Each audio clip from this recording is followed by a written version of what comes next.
Dulu kalau mendengar lapastik itu sudah kencing berdiri rasanya. Banyak orang takut untuk ke lapastik.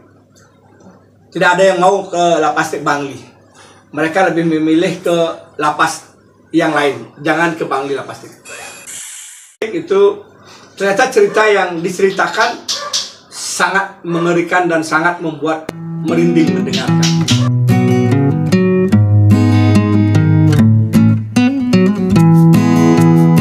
Om Swastiastu. Om Swastiastu. Hari ini saya didatangi sahabat lama, mau bercerita kisah. Karena kisahnya menarik, makanya saya perlu angkat kisah ini tentang kisah penjara Lapastik Bangli yang sudah terkenal di lapas Kerobokan. Kita para tahanan dulu kalau mendengar lapastik itu sudah kencing berdiri rasanya. Banyak orang takut untuk ke lapastik. Tidak ada yang mau ke lapastik Bangli. Mereka lebih memilih ke lapas yang lain, jangan ke Bangli lapastik. Nah, saya nggak tahu kenapa orang pada nggak mau. Ada apa di lapastik? Saya nggak tahu bertungah. Akhirnya ada mantan yang pernah kuliah, pernah tinggal di lapastik lumayan lama, 3,5 tahun dia penghuni di lapastik. Itu ternyata cerita yang diceritakan sangat mengerikan dan sangat membuat merinding mendengarkan. Kisah ini nyata, kami tidak ada merekayasa atau tidak ada membuat cerita untuk mengada-ngada, tidak. Ini adalah kisah nyata di penjara Lapastik Bangli dengan Bli Mardikawan. Gimana Bli cerita tentang Lapastik?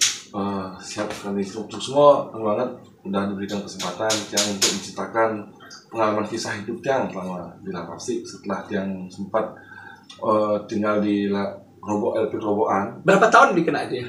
Yang dulu vonisnya itu di yang 8,3. 8 tahun vonis, 3 tahun subsidiar. 8,3 tahun ya? Lumayan lama ya. Lama. Cuman yang selama menjalani proses masa tahanan itu, yang cuma totalnya nyalanin 5,5 tahun.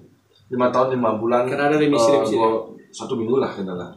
Karena dipotong dengan remisi-remisi dan ada JC dan PB yang dapatkan kemarin itu. Selama yang awal yang dipindahkan pelimpahan dari kejaksaan ke Kerobokan, dari Kerobokan itu yang tinggal di sana menjalani proses masa tahanan itu sekitar 1 tahun 9 bulan. Setelah nikah, sisanya nikah setelah 3,5 tahun lebih itu yang jalanin masa tahanan di Lapas Narkotika Bangli. Nah, Lapastik ya? Lapastik ya. Lapas Narkotika Bangli ya. Khusus untuk narkotika. Tapi ada yang kriminal karena yang masuk ke sana juga ya? Tidak ada. Oh, di sana memang khusus untuk tahanan narkotika. Kalau kriminal nggak ada masuk ya? Nggak ada masuk. Dan di sana khusus untuk cowok saja. Cewek nggak ada? Cewek tidak ada. Khusus itu. Gimana Lapastik itu, Bli? Apakah benar seperti orang selam angker? Kalau masalah selam angkernya di sana tuh tergantung kepribadian kita masing-masing untuk menilai sih semua. Untuk bisa menyimak apa yang menjadi kehidupan di sana gitu. Kalau di sana kita mau ingin berubah sebagai orang yang dulu mempunyai pengalaman di dunia narkoba dengan berbanyak jaringan, misalnya apalagi kita sebagai pengguna, misalnya, kalau di sana itu sangat bagus sekali. Bagus untuk membuka jaringan? Bukan. Bagus untuk bisa berubah. Bertobat. Dan betul-betul membuat kapok jerah. Betul sekali. Luar biasa.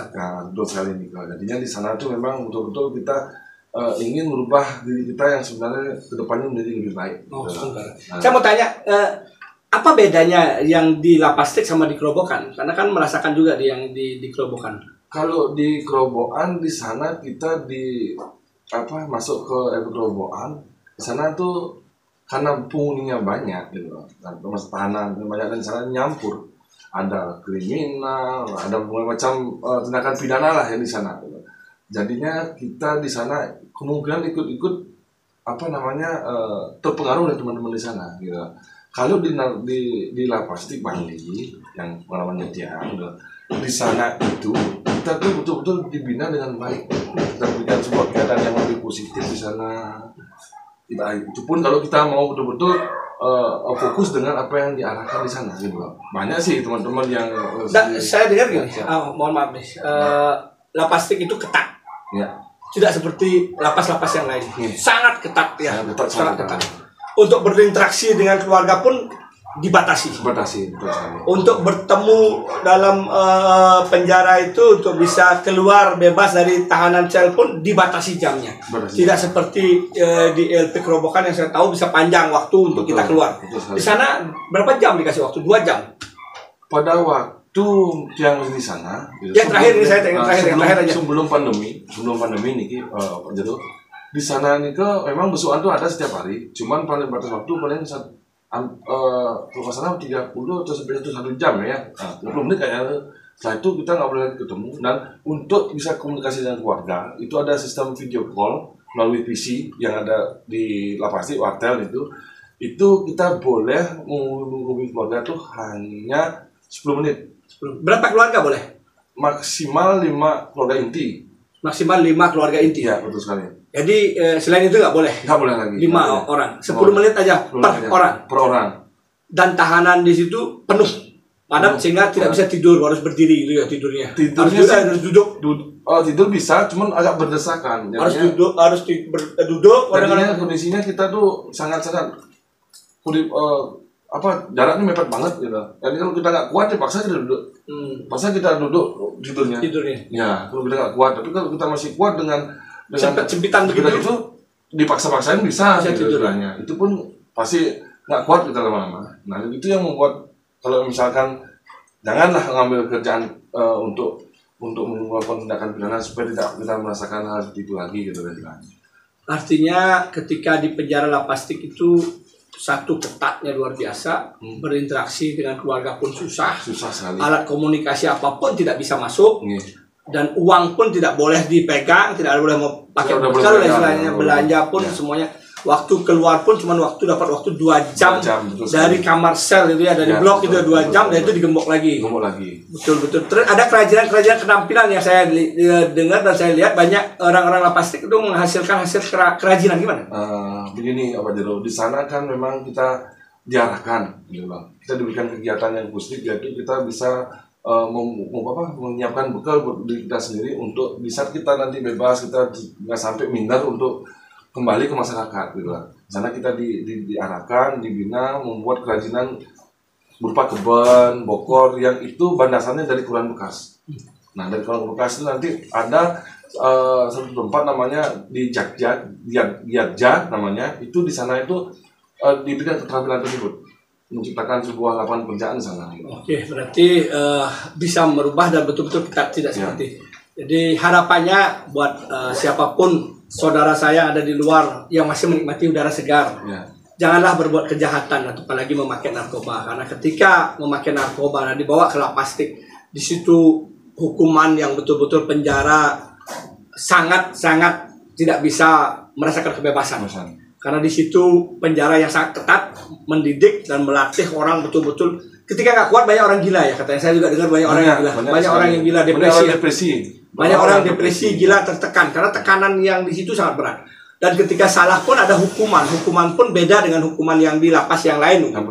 Hukumannya berbeda dengan lapas yang lain, lebih ketat dan lebih serem hukumannya di Lapastik itu yang saya dengar juga dari teman-teman. Saya beberapa teman yang pernah di Lapastik, bukan melibat di kawan aja. Saya dengar mereka bilang, ada yang mengatakan, wah, saya kapok berbuat jahat, ngeri saya ke Lapastik, ngeri saya berbuat ke tahanan, saya nggak mau lagi ke Lapastik. Artinya itu tidak mitos, itu beneran. Ya benar ya beliau, sumpah ya benar itu. Tidak ada mengarang cerita kalau itu ketat luar biasa. Tidak ada bisa nyogok petugas, ini nggak bisa. Ketatnya yang ketat positif lah sebenarnya. Ketatnya ya, ketat positif. Jadi luar biasa, saya apresiasi buat Lapastik, KPLP-nya dan petugasnya yang betul-betul menjalankan tugas untuk mendidik dan merubah orang untuk menjadi orang yang lebih baik. Sehingga tidak terpengaruh dengan lapas-lapas yang ada di beda tempat yang kita tahu, saya sendiri merasakan itu berbeda. Ini tempat yang memang pembersihan dan pemurnian orang. Ketika nggak kuat, memang menjadi gila. Yang saya dapat juga ada beberapa orang teman depresi, tertekan, hampir gila. Jadi ini proses pemurnian yang luar biasa. Di sana juga ada program rehabnya juga. Ada program rehab juga. Ya, itu kita dapat program rehab selama 6 bulan. Ada program rehab luar biasa. Intinya jangan pernah memakai narkoba, karena yang kita tidak tahu adalah hukumannya yang akan berat sekali. Narkobanya mungkin enak bagi orang, tetapi hukumannya yang tidak enak. Kalau bisa, mari kita bersihkan diri kita, mari kita jaga keluarga kita, mari kita jaga hari-hari kita untuk bisa menikmati kebebasan di luar sana. Salam Rahayu, salam Kesatria Keris Bali. Sukses semua beli, kawan-kawan, sukses semua.